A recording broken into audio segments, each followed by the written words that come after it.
Okay? Now, who's this in the picture? Let's measure your geekness. I'm sorry? Harrison Ford? Harrison Ford it is not, but he would be honored to think that you think that of him. Captain Kirk. Captain Kirk. What's his full name? Oh, it is. James T. Kirk, and the T stands for? Tiberius. Oh, serious geeks here. Serious geeks. Tiberius. Very good. Okay. Now, Captain James Tiberius Kirk, William Shatner, is the key to understanding the concept of a field. We're going to build on the analogy with the gravitational force that we understand. You remember that Newton gave us this universal law of gravitation, which told us that any two masses that were separated by a distance r would experience a force given by this formula. Now, it turns out that this constant of proportionality here was incredibly difficult to measure. Imagine taking 1 kilogram and putting it 1 meter away from another 1 kilogram and measuring the force between them. That force would be the value of this constant. And of course, that's not the way Henry Cavendish did it. He had that great big dumbbell with massive granite balls at the end, and he found the force exerted by two large masses on each other by measuring how much it twisted a wire. I told you that story in 205. Very, very inspirational. It took 100 years to find that constant. Now, the important thing is that the force is equal on both objects. Even if one of those objects has a huge mass and the other one has a small mass. It shouldn't surprise us that Newton's third law is built right into Newton's law of gravitation. It's Newton. Okay? And if I look at the reason that the third law applies, or is valid, I've got m1 times m2. Let's say m1 is big, 1,000,000, and m2 is small, it's 2. Well, 1,000,000 times 2 is 2,000,000. If you want to know the force on the other object, switch them around. 2 times 1,000,000 is still 2,000,000. When you take the product, it doesn't matter which way you do it. 1 times 2 or 2 times 1. Now, we found last day that the electric force has exactly the same form. And by that I mean this 1 over r squared dependency. That means that just like the gravitational force, twice as far away is 1/4 as strong. 3 times as far away is 1/9 as strong. Now, in this case, it's not the masses that experience the force, it's the charges. And so instead of multiplying masses, I multiply charges in coulombs. And there's some very important differences between this case and the gravitational case. The first difference is that with mass, there's only one flavor. It's positive. And so it turns out that all gravitational forces are attractive. It turns out that we have 2 flavors of charge, and what we find is that when the charges have the same sign, if they're both positive or they're both negative, I get a repulsive force. If they're opposite sign, one positive and one negative, I get an attractive force. Now, the other big difference is that because we only had positive mass, we could use that formula for large objects like the Death Star. Indeed, that is exactly why Newton created the calculus, to prove that the pull by the Earth, all the little parts of the Earth on the apple, was exactly the same as if I put all of that mass of the Earth at the center of the Earth. Now, it turns out we don't get that result with the electric force.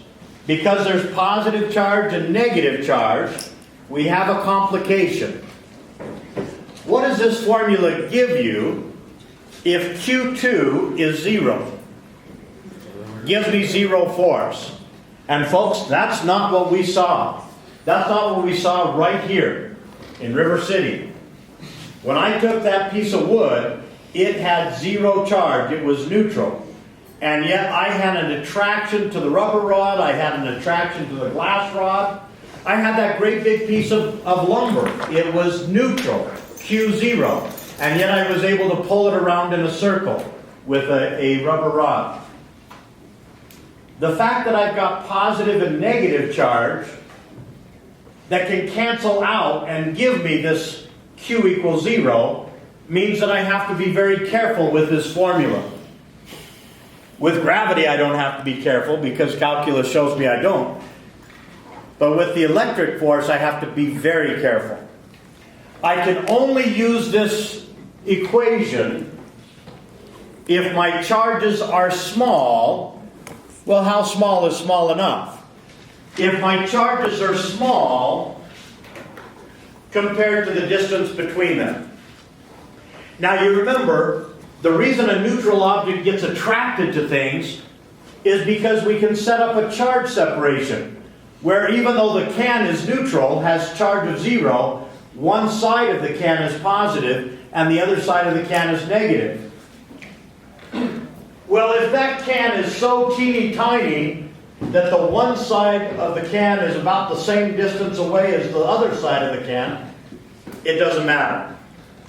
It's only when the size of the object is large compared to the distance between the objects that you have to worry about this induced charge separation that we talked about last day. See if your neighbor understands this idea.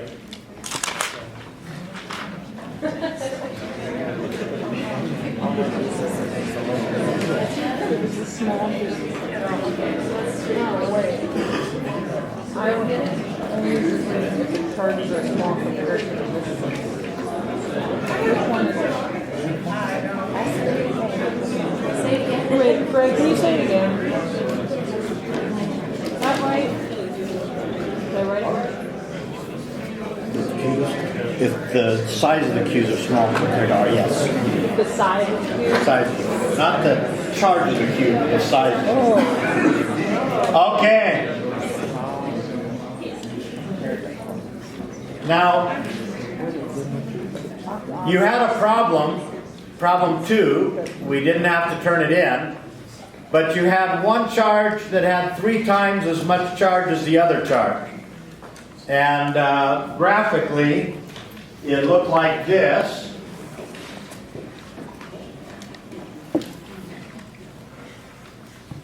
And if I have 3 charges there, I've got 9 charges there. And the question is, how did the forces that they exerted on each other compare?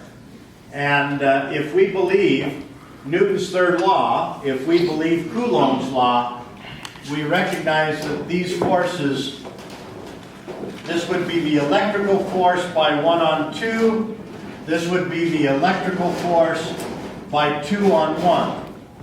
This is going to be 2 on 1 is going to be K Q2 Q1 over R squared. This force by 1 on 2 is going to be K Q1 Q2 over R squared. Well, Q2 times Q1 is equal to Q1 times Q2. They have to be equal. And indeed, as we would do in 205, would put a tick mark there and a tick mark there indicating that they are a matched set, part of the same interaction. They are third law companions. Okay?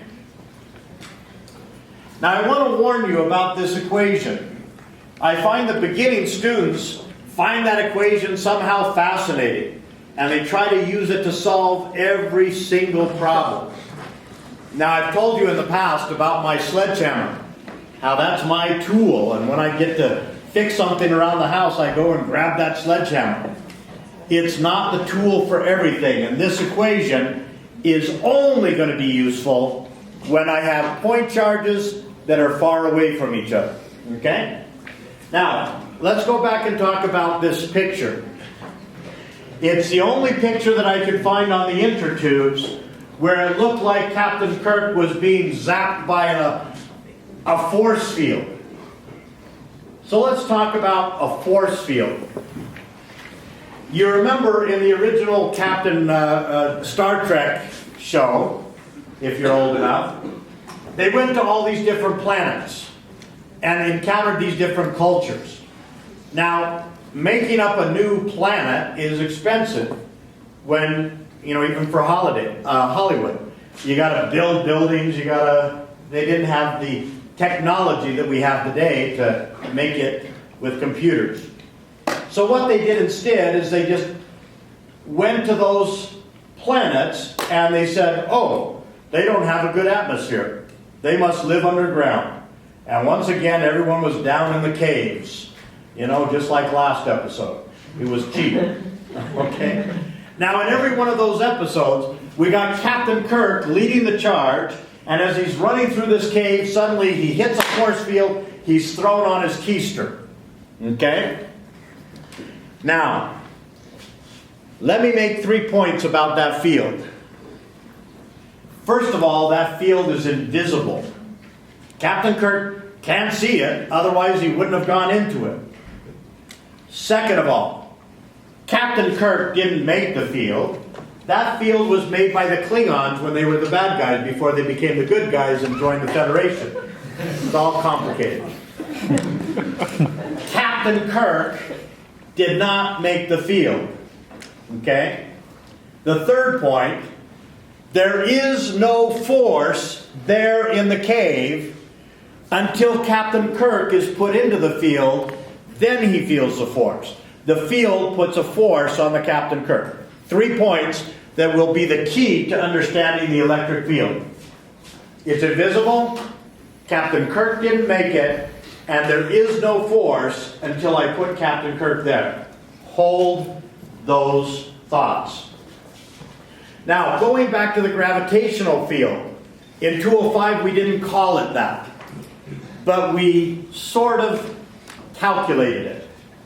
We said that if we wanted to find the gravitational force on a book, all we had to do was take the mass of the book and multiply it by 9.8, let's call it 10, newtons for each kilogram. Folks, that 9.8 is the gravitational field strength. That is the gravitational field. Okay? Now, we can also calculate that same force with Newton's universal law of gravity. As long as we know the radius of the Earth, not hard to calculate. The mass of the Earth was very hard. That's what Cavendish gave us. But with those two numbers, we can plug into that formula the universal constant, the mass of the Earth, the distance between the center of the Earth and the book squared. And what we see is that all of that stuff in the box is the 9.8 newtons for each kilogram. And so this gravitational field strength was just a mathematical shortcut. I didn't want to plug in the mass of the Earth every time I calculated a weight force. I just did it once. I got 9.8 and then I used that forever after. Okay? That was the depth at which we went into the idea of a field in 205. Now, as long as you stay close to the planet's surface, the gravitational field is deadly boring. Everywhere in this room, it points down, and it has a magnitude of 9.8 newtons for each kilogram. If I were to visualize it, it would be a whole bunch of vectors, one vector for every point in the room, all pointing down, all the same length. That's boring. Now, if I'm willing to go a little bit further away from the planet, I mean here at the planet's surface, if I take 1 kilogram block, it's going to feel 10 newtons. But if I go further away, a 1 kilogram block would feel, let's say, 5 newtons. Let's say I go far enough away that it feels 5 newtons. Now folks, the next minute is going to be the key. This is where you understand, don't understand a field. What if I put 3 kilograms there? What's it going to feel? Remember, if I had 1 kilogram there, it felt 5 newtons. If I put 3 kilograms there, it feels 15 newtons. Okay? Now, folks, there are always 2 arrows that you have to keep straight. There's the red one and the blue one. The red one is the force. The actual force that actually acts on the actual mass that's right there. It's real. And then there's this blue vector, and it's invisible in your mind. And it has waffle words. Listen for them. This blue vector is the force that would act if I put 1 kilogram, 1 unit of mass there. It's the force that would act if I actually put 1 kilogram there. This one is imaginary. It exists there whether the 3 kilograms is there or not. When I put the 3 kilograms there, I get an honest-to-goodness force. Okay? Now, the gravitational field strength at that location, I would say, is 5 newtons for each kilogram. Now, what if I told you that a mass of 5 kilograms experiences a force of 35 newtons? What would the blue vector be? 7. It would be 7 newtons for each kilogram. And so the gravitational field of the Earth looks like this. There's nothing out here being pushed. But if I put something there, I could find the red vector, the push, by just taking the number of kilograms and multiplying it by 7 newtons for each kilogram. Okay? And so the formula that I use to find the red vector is that one right there. That formula says, this is how hard 1 unit of mass is going to be pushed. Multiply that by how many units you actually put there, and that will give you the actual push. I hope you're bored. I hope you're bored silly. Because that's the perfect state to be in to make the next step. The next step. The electric field is defined exactly the same way. Only instead of pushing and pulling on masses, kilograms, it pushes and pulls on charges, coulombs, either an excess of electrons or an absence of electrons. Now, let's see if you can use the analogy. Let's say that this bottle of water is charged positively. I hope that's water and not tequila. And that this is charged negatively, and that's negative, and that's negative, and that's positive. Now, those charges are going to set up an electric field in this room. And unlike the gravitational field, which is boring, everywhere the same, the electric field, due to these sources, these Klingons, if you will, could be very, very different at different locations. Over here it could be pointing this way. Over here it could be pointing that way. Over here it could be strong. Over there it could be weak. And every point in this room would have a different arrow. Now let's see if we understand what those arrows mean. If I told you that the electric field right here, was 5 in that direction, and I'm leaving the units off on purpose. What does that number 5 tell you about this region of space, this location? If there were something there, What's that? if there were something there, it would act on the object type 5, something like that. If, oh, the first word out of her mouth was a waffle word, and that's perfect. It's perfect because you always use waffle words when you talk about blue vectors. If I put something here, what something would that be? In the case of the gravitational field, we always put 1 unit of mass, 1 kilogram. What do we use for the electric force? Electric field. 1 unit of charge is 1 Coulomb. So, the 5 tells me how much force there would be in newtons if I reached into my pocket, heaven forbid, and pulled out 1 Coulomb of charge and put it there. That positive 1 Coulomb of charge would feel a force of 5 newtons in that direction. Well, what if instead I pulled out 2 newtons? What would it feel? 10 newtons. What if I pulled out 3 coulombs? 15. Folks, this idea of a field is very, very much like a rate. Okay? Let me just define it first. The electric field is the force that plus 1 Coulomb would feel if it were placed at that location. If instead you place half a Coulomb, you're going to feel half the force. Now folks, think about it in terms of a rate. If you went to a gas station and you asked them, how much is it going to cost to fill up my car? And they asked you, well, what kind of car you got? Well, I got a Toyota Camry. So is the gas tank full or empty? Oh, it's about half empty. Oh, and they look up in these tables and they, oh, that's going to cost you $33.